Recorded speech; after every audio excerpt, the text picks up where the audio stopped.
Good morning and welcome to BTV, where we cover news for the students, by the students. I'm Kaylin Manzo. And I'm Ginny Huang, here with Becton's October monthly news report. Back to School Night last month was an absolute success. Dr. Schwarzer welcomed hundreds of parents and guardians who were able to spend the evening meeting teachers and learning more about the courses Becton offers. Thank you everyone for your attendance, and we look forward to meeting the incoming Becton students and teachers at the 8th grade orientation on Thursday, October 20th at 6 p.m.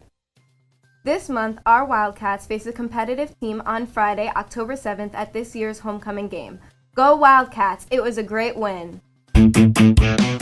On Friday, Becton Regional was faced with a tough matchup against Sea Caucus for our homecoming game, held at Reagan's. It was a tough shootout, but the game was sealed in the final minute by Lucas Chen of Becton in the win over Sea Caucus. 17-14 was the final score.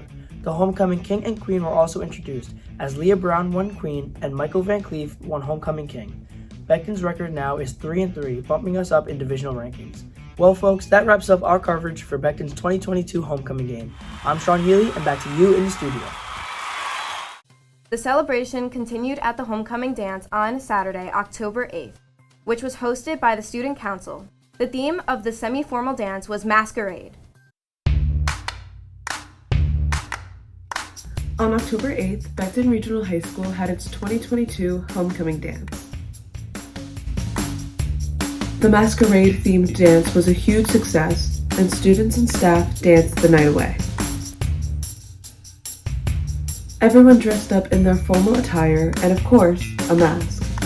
Thank you to Ms. Pullman and Ms. O'Driscoll for planning and decorating the event.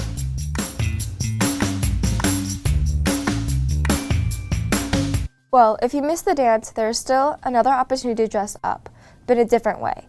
Let's head over to our field reporter to get the scoop on this year's Halloween contest. The Becton Fall Festival is right around the corner. If you'd like to register for the costume contest, please see Ms. Pullman. The categories are Scariest Costume, Most Creative Costume, Funniest Costume, Best Individual Costume, Best Duo Costume, and Best Group Costume.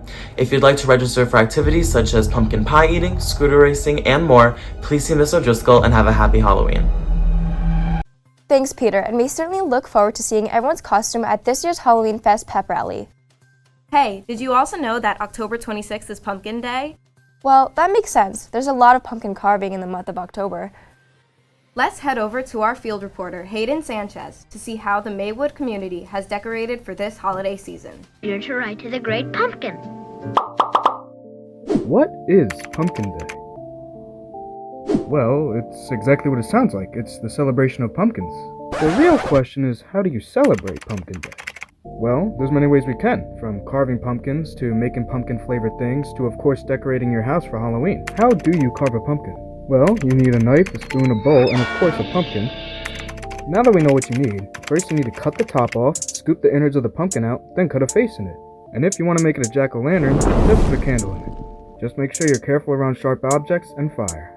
Take part in Pumpkin Day, taking place on October 26th. My name's Hayden Sanchez, and back to you guys in the studio.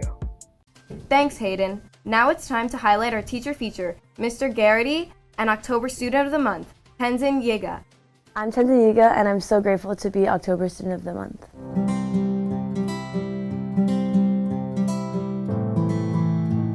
So one of my biggest hobbies or personal interests outside of school include doing work for my nonprofit, which is a student-led nonprofit organization of young activists for the Tibetan freedom movement. So we organize protest demonstrations and go to different cities and countries to basically inform the youth about the situation inside Tibet. So being a full-time varsity student athlete, I think it's mostly been the sports at Becton that have meant the most to me, only because it's created a sense of community in the school. I've become friends with a lot of the people on my teams. Also, National Honor Society and Spanish Honor Society mean a lot to me because they're both really prestigious organizations that you have to put a lot of time and effort into.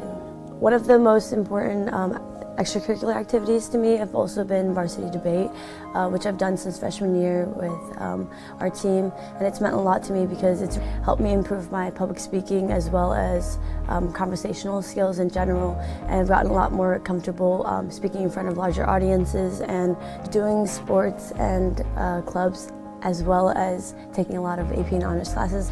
Most important thing is time management, so a lot of times I'll prioritize my schoolwork and get everything done before practices or games. I think the biggest piece of advice I would give is to persevere or to keep going.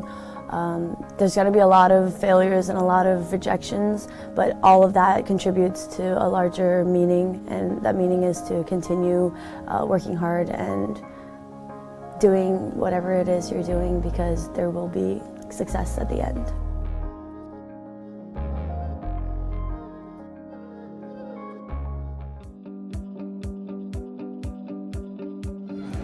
Hi, I'm Mr. Garrity, and I'm excited to be this month's teacher feature. I'm a graduate of Rampo College, where I got my degree in history and secondary education.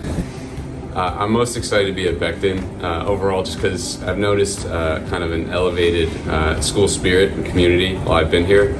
I enjoyed my last school, but I just feel like when I'm walking down the halls, both students, teachers, administration, everyone has a nice smile on their face and is welcoming and excited, ready for the day, and overall excited to be a Wildcat. One piece of advice I would try to give to high school students in general, my students, is to just try to find something that you're passionate in and give 110% into that. It's easy to be lazy or find the easy way out, but find what you're interested in and put all your eggs in that basket and just go 100%, because you'll find great meaning in it, and it could be a lifelong great career like I found in teaching.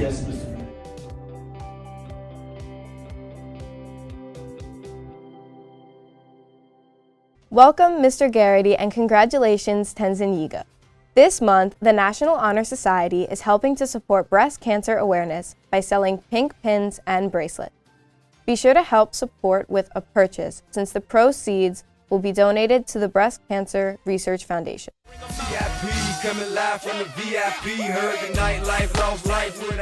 In national sports news, all rise for Aaron Judge, who officially tied Roger Maris' home run record. Way to go, Yankees! Back to Becton Sports. If you haven't been to our soccer games, football games, tennis, or volleyball games, our field reporter Peter Schumann has you covered with the latest. Hey everyone, I'm Peter Schumann, and this month has been jam-packed with sports. Our girls volleyball team played hard at the Battle of Patterson Ave, and congratulations to our boys soccer team who won the game against Woodridge at the Red Bull Arena. The cross-country team and the tennis team continue to push forward by running their hardest and playing their best. And congrats once again to our Becton football team for their win against Sea Caucus at this year's homecoming game. The girls' soccer team continues to impress as they won their latest game against Garfield High School. And congratulations to the senior players who were recognized for their dedication to the team. I'm Peter Schumann. Keep up the great work, and back to you in the studio. Thanks, Peter. Luckily, the weather has been treating us kindly at these sporting events, but I wonder what's ahead for us in those unpredictable skies. Let's see if our weather anchor, Jarrell Williams, can shed some light on what's happening this month.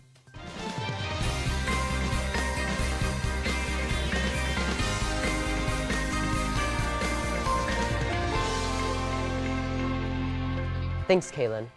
Well, I can't say that Mother Nature was happy this month with the amount of rain and clouds she presented us, along with Hurricane Ian, but there may be brighter skies ahead. For the rest of this month, we're going to see cooler temperatures moving into northern New Jersey as the temperatures drop into the 60s. Although we may see some scattered showers, most of this month will be dry with cool breezes moving in from the coast. So it's time to break out those light jackets and sweatshirts to help manage that cool morning air. That's going to do it for this month's weather report. I'm Jarrell Williams, back to you in the studio. Thanks, Jarrell. Well, that's also going to do it for this month's news report. I'm Junie Huang. And I'm Kaylin Manzo. Tune in next month, Becton, and have an outstanding October.